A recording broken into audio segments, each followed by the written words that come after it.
Salut à tous les passionnés d'auto, et bienvenue sur Autofuté. Aujourd'hui, on s'attaque à un sujet brûlant, polémique, et qu'on n'a pas peur d'aborder ici, les voitures électriques. On les présente comme des bijoux technologiques, des symboles d'écologie, de progrès, de responsabilité. Mais est-ce que tout cela, ce n'est pas juste un énorme écran de fumée? Et si on vous disait que derrière cette image verte et propre, se cache en réalité une arnaque technologique, environnementale et économique? Aujourd'hui, on démonte le mythe des voitures électriques. C'est parti. Partie 1, une fabrication loin d'être propre. Commençons par la base, leur soi-disant impact écologique. On vous dit partout, les voitures électriques ne rejettent pas de CO2 à l'échappement. Et c'est vrai. Mais ce qu'on oublie de vous dire, c'est qu'avant même qu'elles ne roulent un seul kilomètre, elles ont déjà explosé leur quota carbone. Pourquoi? À cause de leur fabrication. Notamment les batteries. Pour produire une batterie lithium de 500 kg, il faut extraire et transformer des tonnes de matières premières, lithium, cobalt, nickel. Ces matériaux viennent souvent de mines à ciel ouvert, dans des pays où les normes environnementales sont quasi inexistantes. Et leur extraction est extrêmement énergivore, eau, carburant, produits chimiques, destruction de sol. Au final, selon l'agence de l'environnement suédoise, une voiture électrique peut produire jusqu'à 17 tonnes de CO2 rien qu'à la fabrication. Soit plus qu'un diesel équivalent sur toute sa durée de vie si l'électricité qu'elle consomme vient d'énergie fossile. Et même dans les pays dits propres, comme la France, tant qu'on fabrique les batteries en Chine ou ailleurs à base de charbon, le problème reste entier. Partie 2, une dépendance énergétique sous-estimée. Autre problème, l'énergie. On vous dit que recharger un véhicule électrique est plus propre. Encore une fois, ça dépend d'où vient l'électricité. Dans beaucoup de pays, l'électricité vient du gaz ou du charbon. Et même en France, si on recharge pendant les pics de consommation, l'électricité n'a plus rien de verte, elle devient très carbonée. Et à grande échelle, si demain tout le monde roulait électrique, il faudrait multiplier par 2 ou 3 la production électrique nationale. Nos réseaux ne sont pas prêts. Les centrales sont déjà surchargées en hiver. Et les bornes de recharge, parlons-en, il en manque partout, elles sont souvent hors service, et les temps de charge sont encore bien trop longs. Partie 3, fiabilité douteuse et panne fréquente. Parlons maintenant de fiabilité. On a beaucoup vendu la voiture électrique comme étant plus simple mécaniquement, donc plus fiable.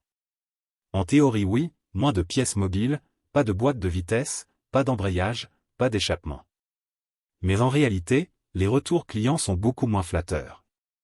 Problème de logiciel, d'électronique embarquée, de capteurs qui se dérèglent. Batterie qui surchauffe, calculateur qui plante, bug d'affichage. Et parfois, une simple mise à jour peut immobiliser la voiture plusieurs jours. Certaines Tesla, par exemple, ont été bloquées à distance ou rendues inutilisables à cause d'un bug de serveur.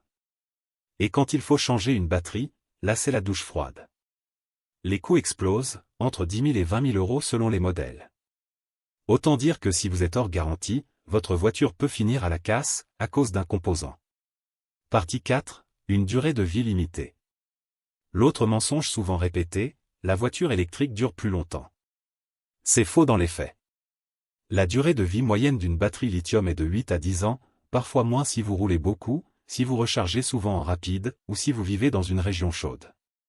Et contrairement à un moteur diesel ou essence que vous pouvez entretenir et réparer, une batterie ne se répare pas facilement. Et même si elle tient 10 ans, sa capacité chute avec le temps, à 8 ans, elle peut perdre 30 à 40% d'autonomie. Ce qui rend le véhicule peu pratique et difficile à revendre. Ajoutez à ça le fait que les pièces de rechange sont rares, que peu de garages savent vraiment réparer ces véhicules, et vous avez une voiture qui perd énormément de valeur dès qu'elle sort du garage. Partie 5, un coût réel bien plus élevé. Certains diront, oui, c'est plus cher à l'achat, mais on économise sur le carburant et l'entretien. C'est en partie vrai, mais largement surestimé. D'abord, l'achat, un véhicule électrique coûte 20 à 40% plus cher qu'un modèle thermique équivalent. Et même avec les primes gouvernementales, les modèles abordables ont souvent une autonomie ridicule et des finitions au rabais. Ensuite, le coût de recharge, avec la flambée de l'électricité, recharger n'est plus aussi avantageux. Surtout si vous utilisez les bornes publiques rapides, qui peuvent coûter aussi cher que faire le plein de diesel. Enfin, l'entretien. Certes, moins de vidange, mais les pneus s'usent plus vite à cause du poids. Les freins s'oxydent s'ils ne sont pas utilisés régulièrement. Et les problèmes électroniques peuvent coûter une fortune à diagnostiquer et réparer. Conclusion. Alors non, la voiture électrique n'est pas la solution miracle qu'on nous vend. C'est une technologie encore jeune, coûteuse, fragile, et loin d'être aussi verte qu'on veut le croire. Est-ce qu'elle a un avenir? Peut-être, mais pas dans sa forme actuelle, et sûrement pas à grande échelle sans une refonte totale de nos infrastructures. Aujourd'hui, on force les gens à abandonner des véhicules diesel ou essence parfaitement fonctionnels, au profit de modèles électriques peu fiables, très polluants à produire, et souvent inadaptés à la réalité du quotidien. Chez Autofuté, on ne suit pas la mode. On vous dit les choses comme elles sont. Et vous, que pensez-vous de la voiture électrique? Dites-le en commentaire. N'oubliez pas de liker si cette vidéo vous a ouvert les yeux, de vous abonner pour plus de contenu auto sans langue de bois, et à bientôt pour une nouvelle vidéo.